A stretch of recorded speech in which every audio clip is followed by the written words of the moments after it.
Hello, everyone. This is Jake Glasswalker, aka Daddy Tops. So I'm recording this video because I have wanted to do this for a while. Do a really long run in Risk of Rain 2. Uh, I think it's a fun, different challenge. The game is obviously meant to be done in shorter runs. Generally between 5 to 8 stages. However, it's definitely possible, and I've become, I think, pretty good at uh, basically figuring out what sort of build you need to get really far in the game. So, last night I had started a run using three artifacts. The glass artifact, which gives 500% damage but 10% health. Uh, the artifact of sacrifice, which means monsters drop items, and the artifact of command that lets you choose your items. Um, Doing those mods is not only a lot of fun. The more I play with the glass artifact, the more I prefer to play the game that way. It makes everything faster. It makes everything more dangerous. It makes the starts a lot more exhilarating. Like you can't get hit. If you get hit, you're dead. Like that's pretty much what it boils down to. So yeah, I really like that. And then for the long runs, for me, like realistically, especially with the glass, but even without it, like I do think that the sacrifice and command give you a lot of advantages. Obviously, they make the game a lot easier. Um, they don't make it, they don't make it not dangerous. Any starting run with the glass artifact on, like I said, you start with like 10 health. Anything hits you, you're dead pretty much. There's kind of a rhyme and reason to what I do, and I'm gonna try and talk about that as I go through this level. I'm on my way to Mithrix. I just went to the moon on level 200. So I think it's now 201. I'm also talking while the game is paused because I'm really hoping to try and beat Mithrix before 420 minutes, just, for the memes. So that's kind of why I'm doing a lot of talking right now without showing anything. But I think I've kind of covered where I am. Once again, I should be on level 201, I think, or 200. And I'm going to go try and kill Mithrix. I don't know if it's possible. He gets all your items at the third stage. It's very possible he'll just kill me. And if that happens, well, too bad.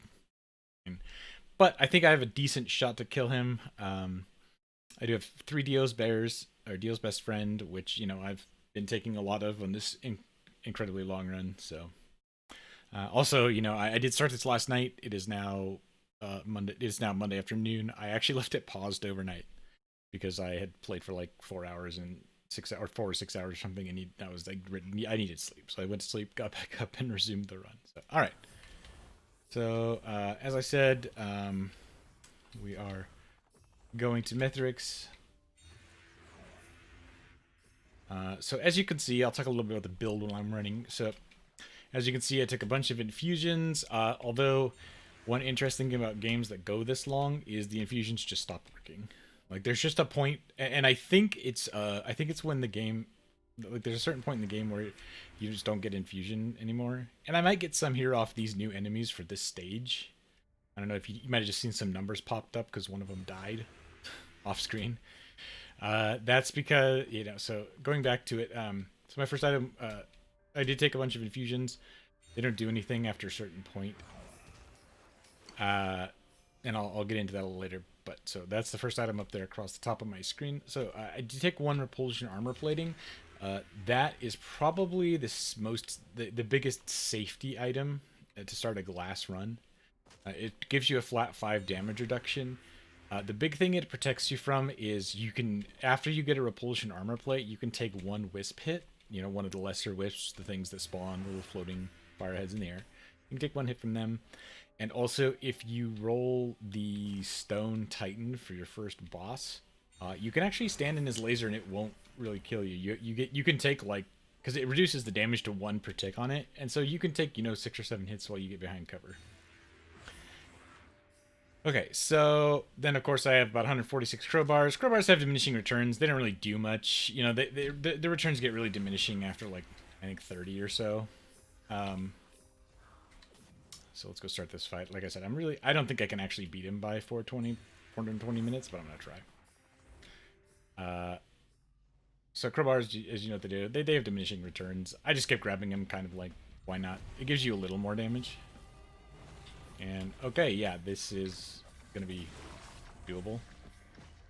So anyways, the big thing I'm doing right now is I'm using the new equipment, Forgive Me Please, which which does your on-kill effects, including Will-O-the-Wisp. So he's just getting one-shot by my Willow. His first two stages just still got one shot. That's just funny to me.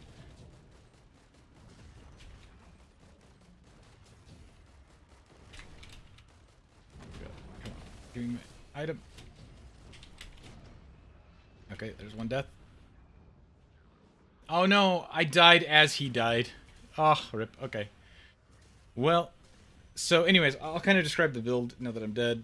I guess he didn't die. I thought I killed him, but he got me before I got back my items I needed. I kind of expected it, but anyways, so let me slow down. So basically, the build was like this. This is how I'll kind of describe how I went through the game. Like I said, I grabbed a repulsion armor plate, and then I take I kind of rush the first boss, grab a ukulele to help in case I need crowd control. Some crowbars because you do so much damage, but in Monsoon, even when you start with Glass Artifact on, you don't actually one-shot everything. You need a few crowbars to kind of get that going, and that, once again, that's safety. So, but the general way that you want to do the build is to start a run like this with glass is what I look for. Is I'm trying to grab 2 or 3 infusions, like a crowbar and a ukulele, and then I'm really hoping that my bosses drop the yellows, because if what you need, I think 2 is fine, but I know that 3 is for sure safe. So you need 3 Titanic Knurls. Once you get those, you're just looking for the blue portal to take you to the shop world, and you're gonna go buy some Gestures of the Drowned. I spent about 60 lunar coins, by the way. That's all I had.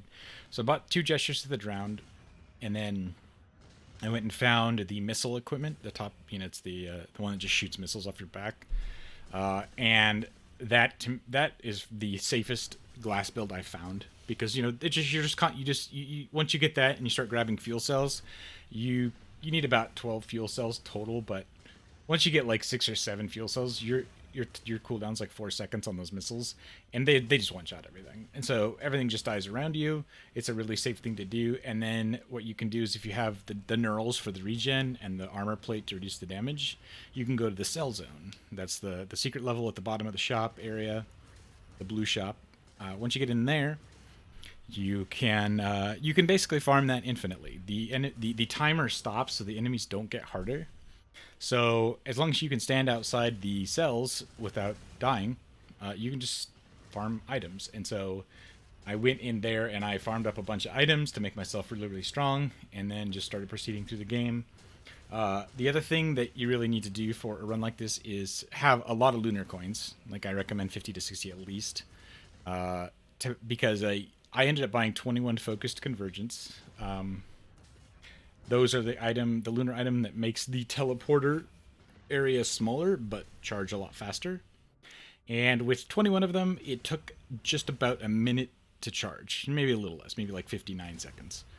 And so, if you factor in, that's what really makes the game go faster when you're trying something long like this. If you don't buy those, like, I don't even know how long it would take you to do 200 levels.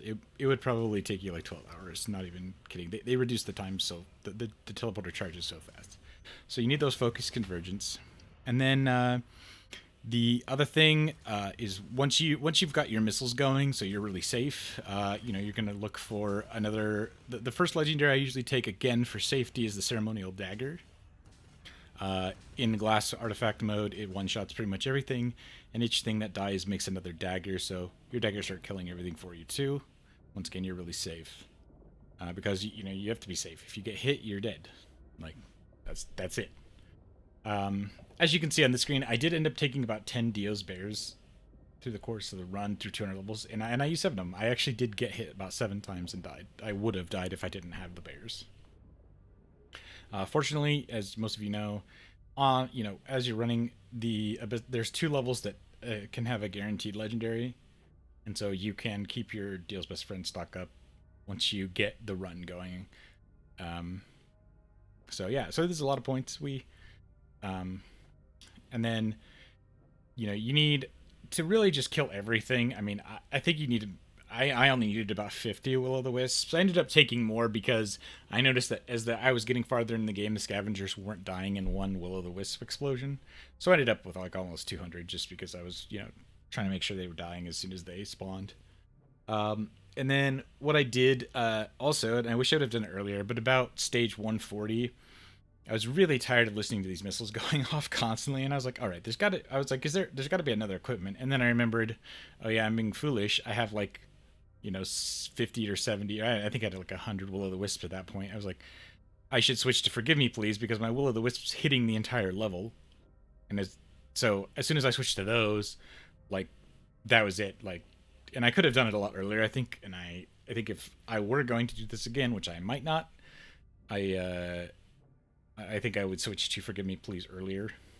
Once I was feeling safe, I would, I would stack will-o'-the-wisp earlier, and then grab Forgive Me Please, because once you get your will-o'-the-wisp big enough, like as soon as you spawn into stage with the Gesture of the Drowned and the fuel cells, you immediately drop 3 little dolls, and everything on the stage just dies.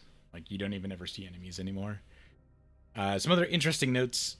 One is that the farther you get in the game, once you get to about stage 75 to 80, there are no more. The only enemy that ever spawns anymore are scavengers. It stops spawning other enemies.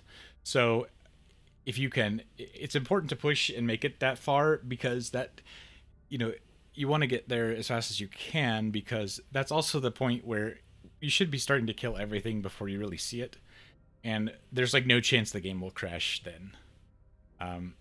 There are certain ways, like if you let too much just start happening on your screen, the game can crash. I have seen that, especially if you use the meat hook item. But anyways, this is my video. I think I've talked long enough about what the build was and how I did it. I really wish I could have beaten Mithrix. I definitely, I think he probably just used an ATG missile on me and I couldn't have dodged it. I had a bunch of those. That is something I may try if I ever do this again, which I don't know that I will, because good grief, 420 minutes is a very long time to be playing a game. But it was fun, and I'm glad I did it. So I'm going to put this up on YouTube, and I hope anyone who watches it enjoys it. Thanks.